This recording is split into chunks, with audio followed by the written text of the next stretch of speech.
Assalamu alaikum friends. The topic of this video is all about history of mirror. ہم دیکھیں گے کہ mirror کب کیسے اور کہاں وجود میں آیا. So let's start. mirror ایک ایسا آبجیکٹ ہے جو کہ دنیا بھر میں ایز اے ریفلیکٹر کے طور پر استعمال کیا جا رہا ہے، اور اسی وجہ سے mirror کا انسانی تحریک پر بہت گہرا اثر ہے، کیونکہ mirror کی وجہ سے ہی لوگوں کے اندر سیلف اویئرنیس آئی اور لوگوں نے خود کو پہچانا کہ وہ کس طرح کے نظر آتے ہیں۔ mirror کی انوینشن سے قبل لوگ اپنی ریفلیکشنز کو دیکھنے کے لیے ریورز، لیکس، پولز وغیرہ کا استعمال کیا کرتے تھے۔ اس کے علاوہ کئی جگہوں پر لوگ کانسی سے بنے ہوئے جار کا بھی استعمال کیا کرتے تھے۔ جار کے اندر پانی ڈال کر اپنی ریفلیکشن کو دیکھا جاتا تھا، لیکن ان کے اندر کوئی کلیئرٹی نہیں ہوتی تھی کہ انسان اپنی کلیئر ریفلیکشن کو دیکھ سکے۔ تقریباً 8,000 سال پہلے سب سے پہلا مرر ایناتولیا، جس کو ہم ماڈرن ڈے میں ترکی کے نام سے جانتے ہیں، میں ایجاد ہوا۔ ترکی کے لوگوں نے اس مرر کو اوبسیڈین، جو کہ ایک سٹون ہے، سٹون کو استعمال کرتے ہوئے تیار کیا، اور اسی وجہ سے اس مرر کو سٹون مرر بھی کہا جاتا تھا۔ اس ایجاد کے بعد ڈیفرنٹ کلچرز کے لوگوں نے مختلف اشیاء کا استعمال کرتے ہوئے مرر کو تیار کیا۔ جیسا کہ 4,000 سال پہلے عراق اور 3,000 سال پہلے ایجپٹ میں بھی مرر کو کوپر میٹل کے ذریعے تیار کیا گیا، اس کے علاوہ اسی ایرا کے دوران چائنا اور انڈیا میں بھی مرر کو میٹلز کے ذریعے تیار کیا گیا، اس لیے ان مررز کو میٹل مررز کہا جاتا تھا۔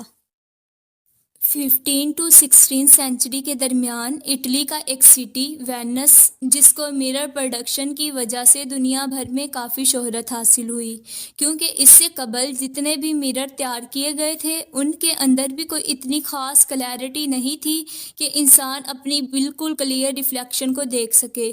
وینٹینز مرر پروڈکشن کی بدولت لوگ اپنی کلیئر ریفلیکشنز کو دیکھنے کے قابل ہوئے۔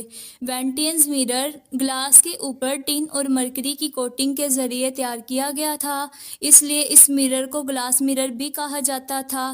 وینٹینز کی دنیا بھر میں شہرت کو دیکھ کر آس پاس کی سوسائٹیز کے لوگوں نے وینٹینز مرر ٹیکنیک چرانے کی بھرپور کوشش کی، اور یقیناً وہ کامیاب بھی ہو گئے تھے، کیونکہ جلد ہی فرانس میں وینٹینز مرر ٹیکنیک کو استعمال کرتے ہوئے مرر پروڈکشن سٹارٹ ہوئی۔ سینٹ گلوبن فیکٹری، جو کہ فرانس میں وجود میں آئی، جس میں وینٹینز ٹیکنیک کو استعمال کرتے ہوئے مرر تیار کیے جاتے تھے، اس کو دنیا بھر میں نمایاں شہرت حاصل ہوئی۔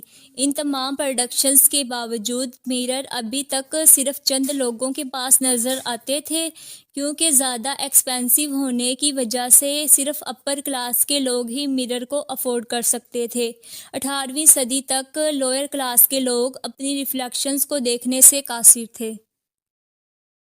19 سینچری کے دوران ایک جرمن کیمسٹ جسٹس وان لی بگ، جس نے 1835 میں سلور نائٹریٹ کا استعمال کرتے ہوئے سلور گلاس مرر تیار کیا۔ جسٹس وان لی بگ نے چیپ اور لائٹ مٹیریل کا استعمال کرتے ہوئے مرر کو تیار کیا تھا، جس کی وجہ سے اس انوینشن کے بعد ہسٹری میں پہلی دفعہ ورکنگ کلاس بھی اس مرر کو بآسانی سے افورڈ کر سکتی تھی، اور تب سے لے کر آج تک مرر ہر جگہ بالکل عام استعمال کیا جا رہا ہے۔ مرر کی انوینشن سے لے کر آج تک مرر کو نہ صرف ریفلیکشنز کو دیکھنے کے لیے، بلکہ جدید ٹیکنالوجی جیسا کہ سائنٹیفک ڈیوائسز، میڈیکل ڈیوائسز اور انڈسٹریل ڈیوائسز کے اندر بالکل عام استعمال کیا جا رہا ہے۔